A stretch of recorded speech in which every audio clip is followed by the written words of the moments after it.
भगवान बाबा हनुमानजी को प्रणाम, महानत्यागी बाबा जुमदेवजी को प्रणाम, परमात्मा एक. माझा अनुभव, भगवंत असतो पाठीशी जाणून घ्या त्या वेळेला, कर्म जर चुकले तर सुधारून घ्या स्वतःला. माझे नाव कुमार आकांक्षा बबनरावजी शेंडे आहे. आज मी, माझा अनुभव, या अनुभव मालिकेत माझा दुसरा अनुभव, मार्गात आल्यानंतरचा दैवी शक्तीचा अनुभव सादर करीत आहे. माझ्या कुटुंबात एकूण 5 सदस्य आहे. आई वडील, एक बहीण, एक भाऊ व मी. प्रथम अनुभवात आम्ही मार्गात का पदार्पण केले, ते करण सादर केले होते. आपल्या मार्गात सर्वच अनुभवी सेवक, सेविका आहे. प्रत्येकाला कुठल्या ना कुठल्या गोष्टीवरून अनुभव येत असतो. तसेच मला माझ्या शैक्षणिक सत्रामध्ये आलेले 2 अनुभव सादर करीत आहे. आता सध्या मी अभियांत्रिकीच्या शेवटच्या वर्षाला आहे. आम्ही मार्गात आलो तेव्हा मी 8वी मध्ये होती आणि तेव्हापासूनच मनात विचार केला की आपण MBBS करायचं आणि तो ध्येय समोर ठेवून अभ्यासाला सुरुवातही केली. मला 8वी पासूनच रात्री उशिरापर्यंत अभ्यास करायची सवय होती. कारण दिवसभर वेळ मिळत नव्हता आणि असाच अभ्यास करून मी 10वी चांगल्या टक्केवारीने पास झाली. आईवडील म्हणायचे की तुला ज्या शैक्षणिक क्षेत्रात शिक्षण घ्यायचं आहे ते शिक्षण घे. आम्ही घरात 3 भावंडे, 2 बहिणी आणि 1 भाऊ, त्यात मी सगळ्यात मोठी. तेव्हा मनात विचार आला की घरची सर्व जबाबदारी वडिलांवर आहे, त्यात मी MBBS करायचे म्हटलं तर खूप खर्च येणार. माझ्यावर इतका खर्च करतील तर माझ्या मागे 1 वर्षाने लहान असलेल्या बहिणीला काय शिकवतील. म्हणून मी MBBS न करता अभियांत्रिकी करावे असा निर्णय घेतला. त्यात आईवडील समोर मी एक अट टाकली, ती अशी की जर माझा नंबर सरकारी पॉलिटेक्निक मध्ये लागला तरच मी अभियांत्रिकी करणार, नाहीतर मी MBBS करणार. माझे आईवडील तयार झाले. ते व घरातील इतर मंडळी म्हणायची की तुझा नंबर शासकीय पॉलिटेक्निक कॉलेजमध्येच लागणार आणि माझा नंबर शासकीय पॉलिटेक्निक नागपूर यात इन्फॉर्मेशन टेक्नॉलॉजी या ब्रांचमध्ये लागला व तिथे प्रवेश करून कॉलेज सुरू झाले. अनुभव 1. मनात इच्छा नसूनही अभियांत्रिकीचा अभ्यास सुरू केला. कारण वडिलांच्या अंगावरचा भार लवकरात लवकर कमी करायचा होता. कॉलेज सुरू झाले आणि लवकरच पहिली सेमिस्टर आली. त्या सेमिस्टरमध्ये पहिला पेपर गणिताचा होता. मला गणित हा विषय आधीपासून अवघड वाटत असे, अजिबात जमत नव्हता. तरीही नेहमीप्रमाणे रात्री जागून अभ्यास केला व सकाळी उठून विनंती करून उजळणी करून पेपरला गेले. खूप टेन्शन आलं होतं, त्यामुळे रात्री काहीच खाल्लं नव्हतं व सकाळी पण उपाशी पोटी पेपरला गेली. पेपर हातात आला व पेपर सोडवायला सुरुवात केली. पेपर सुरू होऊन फक्त 15 मिनिट झाले होते आणि मला अचानक मळमळणे सुरू झाले. मी पाणी पिले व 5 मिनिट डोकं खाली ठेवून बसली. पेपर सुटणार या घाईत परत पेपर लिहिणे सुरू केले, तर परत तसेच होत होते. नंतर उलट्या सुद्या सुरू झाल्या. मी 5 ते 5 मिनिटांनी उलटी करू लागली. भगवंताला विनंती सुद्धा केली तरीही काही आराम नव्हता आणि मला नापास नाही व्हायच्या या भीतीने मी कसबस जस जमेल तस पेपर लिहिलं. घरी परत आल्यानंतर आईनी पेपरबद्दल विचारले तर तिला सगळं सांगितलं आणि खूप रडले की आई मला पास व्हायचं आहे ग, एक पण विषयात नापास नाही व्हायचं आहे. आई मला बोलली रात्रभर जागल्याने आणि काही न खाल्ल्यामुळे असे झाले आहे. तू काळजी नको करू, तू पास होशील. नंतरच्या पेपरचा अभ्यास कर आणि रोज भगवंताजवळ शब्द ठेव की भगवंता तुम्हीच माझा पेपर स्वयं उपस्थित होऊन तपासा आणि मला हे सेमिस्टर पास करा. मी तसेच केले व भगवंताचा चमत्कार पहा, जसा निकाल लागला मी 70% पास झाली. भगवंतावर विश्वास ठेवून व्यक्त केलेली इच्छा किंवा ठेवलेला शब्द कधीही असफल होत नाही, अशी मला या अनुभवातून शिकवण मिळाली. जसं मी अभियांत्रिकीमध्ये इंटरेस्ट घेतला तस मी आणखी जिद्दीने अभ्यास केला व तेव्हा मनात ठरवले की आपण डिग्री ही पुणे युनिव्हर्सिटीमधून पूर्ण करायची.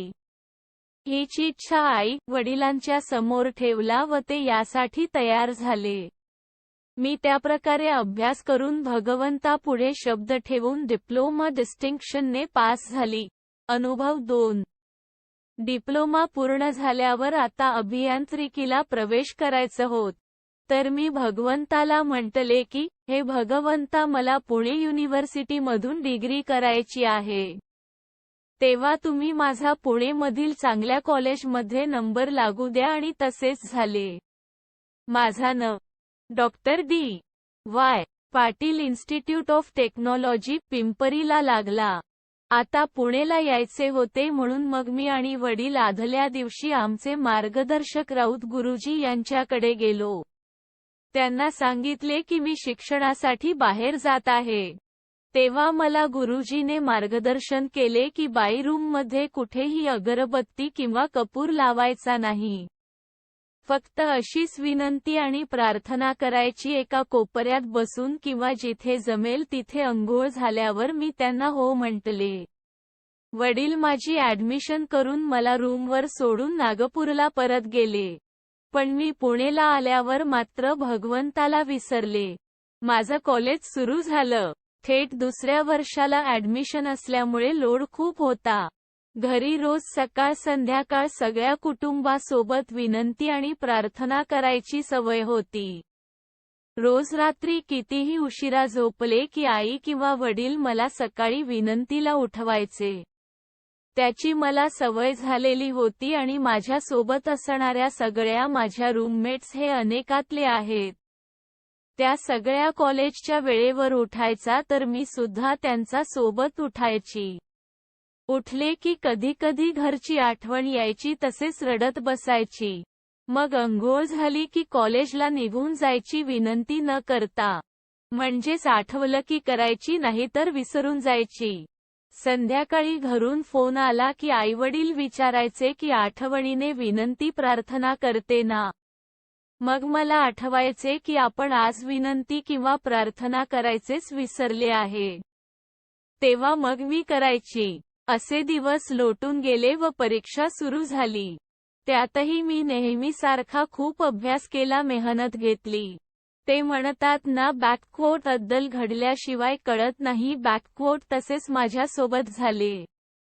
मला भगवंतानी शिक्षा दिली. मी परीक्षा सुरू झाली तेव्हा रात्री उशिरा झोपून सकाळी उजळणी करण्यासाठी लवकर उठायची व पेपरच्या अर्धा तास अगोदर उठून आंघोळ करायची व रूमवर विनंती न करता तशीच पेपरला निघून जायची. फक्त पेपर सोडवायचा अगोदर भगवंताला विनंती करायचे की, हे भगवंता स्वयं उपस्थित राहून माझा पेपर सोडवा व मला सगळं काही आठवू द्या. माझे पेपर नेहमीसारखे चांगले गेले. मी नेहमीसारखी पास होणार अशी मला खात्री होती. परंतु जेव्हा निकाल लागला तेव्हा मला धक्काच बसला. एक नाही तर मी 2 विषयात नापास झाले. आई वडिलांना जेव्हा याबद्दल कळविले तेव्हा त्यांना विश्वासच बसत नव्हता. ते बोलले असं होऊच शकत नाही. ते बोलले माझी मुलीचा आजपर्यंत कधीही एक पण विषयात नापास झाली नाही. मला सुद्धा विश्वास बसेना. मी आई सोबत बोलली, खूप रडली. तिला सांगितले की आई मी खूप अभ्यास केला होता. पेपर पण पूर्ण व चांगले सोडवले होते. तरी मी नापास झाली. मी तुमची स्वप्न पूर्ण नाही केले. तुम्ही इतक्या विश्वासाने मला इतक्या दूर पाठवले आणि मी असा निकाल दिला. तेव्हा आई मला बोलली माफी आम्हाला नको मागू. तुझ्या हाताने कुठे चूक झाली काय ते आठव. कारण आम्हाला माहिती आहे तू अभ्यास केला आहे.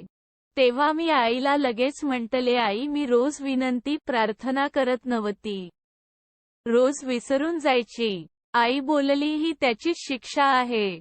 तू आताच्या आता भगवंताला विनंती कर आणि क्षमा माग व सांग त्यांना की मी माझ्या कर्माने चुकली याची मला क्षमा द्या व मी आजपासून रोज सकाळ आणि संध्याकाळला न विसरता विनंती प्रार्थना करणार. मी तसंच केलं व तेव्हापासून न विसरता आता रोज सकाळ संध्याकाळ विनंती प्रार्थना करते. आपले भगवंत खूप दयाळू आहे. मी त्यांना क्षमा मागितली व त्यांनी मला माफ सुद्धा केले.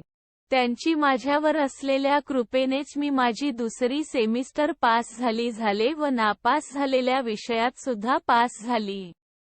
आपल्या या मार्गात जितकं 4 तत्व, 3 शब्द आणि 5 नियमाने चालणं गरजेचे आहे, तितकंच रोज भगवंताला न विसरता विनंती, प्रार्थना करणे पण गरजेचे आहे.